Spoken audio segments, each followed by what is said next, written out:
키움 히어로즈는 새 시즌을 앞두고 올 8월에 만 25세가 되는 이정후를 팀의 새 주장으로 선임했습니다.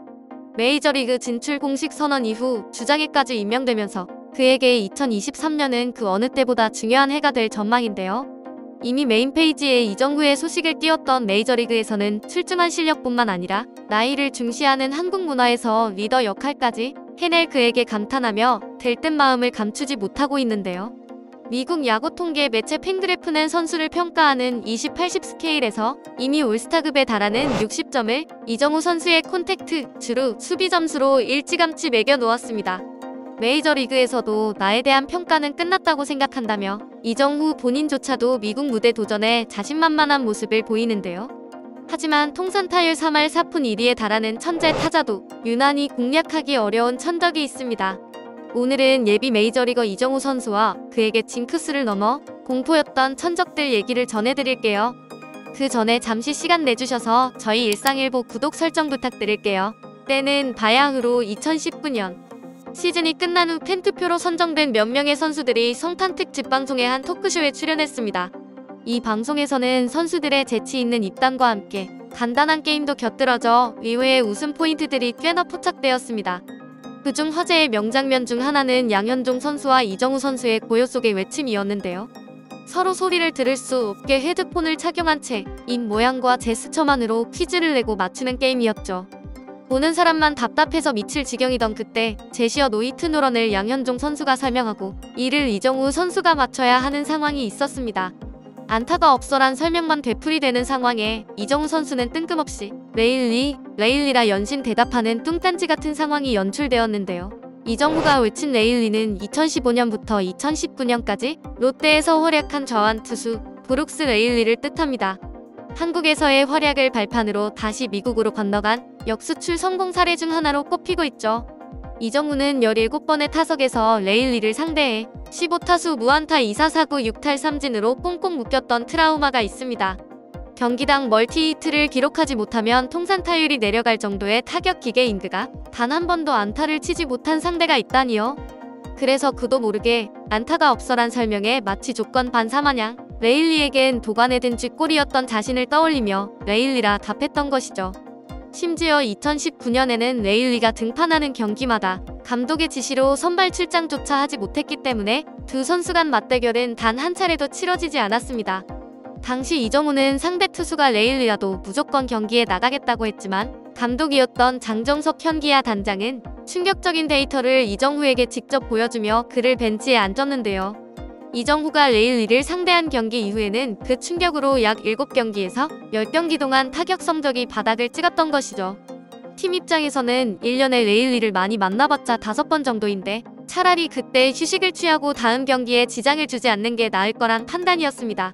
물론 레일리는 좌승사자라 불릴 정도로 이정후와 같은 왼손 타자를 상대로 무척 강한 모습을 보여주는 저한 스페셜리스트입니다.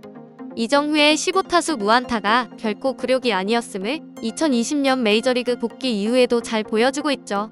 2022 시즌 그는 60경기에 9원 등판해 53과 3분의 2이닝을 던져 1승 2패, 25홀드, 6세이브, 평균 자책점 2.68을 기록하며 아메리칸 리그 홀드 부문 공동 3위에 올랐는데요. 이를 가능케 한 것은 1할 오픈홀이에 불과한 좌타자 상대 피안 타율이었습니다. 그렇다고 이정후가 왼손 투수의 공을 잘 공략하지 못하는 타자는 아닌데요. 6시즌 동안 통산 좌완 투수 상대 타율은 3할 3푼 1리, OPS 0.851, 우완 상대 타율은 3할 4푼 6리, OPS 0.923으로 큰 차이는 없습니다. 그럼에도 레일리와 같이 유달리 상대 전적에서 취약함을 드러내는 저한 투수 유형이 있는 것이죠. 현재 롯데 자이언츠 소속인 찰리 반즈를 상대로 13타수 1안타 1볼넷을 기록했고 2021년 LG에서 뛴 앤드류 수아레즈 상대로도 6타수 1안타 무볼넷을 기록했습니다. 매 시즌 약점을 지웠던 통산 3할 4푼 1리의 교타자가 천적 저한 투수 3명에게는 34타수 2안타, 고작 6리 정도의 충격적인 성적을 거둔 것이죠. 이들 투수의 공통점이라면 공을 숨기는 능력이 좋아 체감상 구속이 더 빠르게 느껴지는 디셉션 동작이 좋고 슬라이더를 주무기로 활용하는 저한 투수란 점입니다. 이들을 빼놓고는 현역 메이저리거 투수들을 상대한 이정후의 성적은 나무랄 데가 없습니다.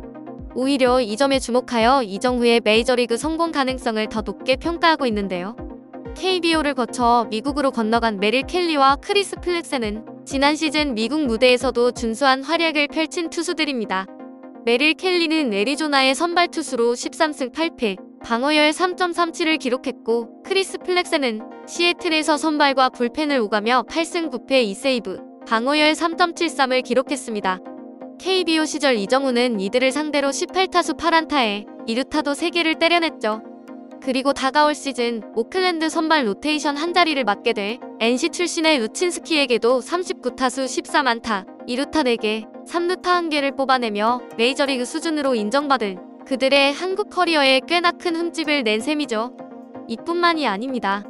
어느덧 국가대표 단골 손님이 된 이정우는 국제대회를 통해서도 현역 메이저리거와 상대할 기회를 종종 갖게 되었는데요.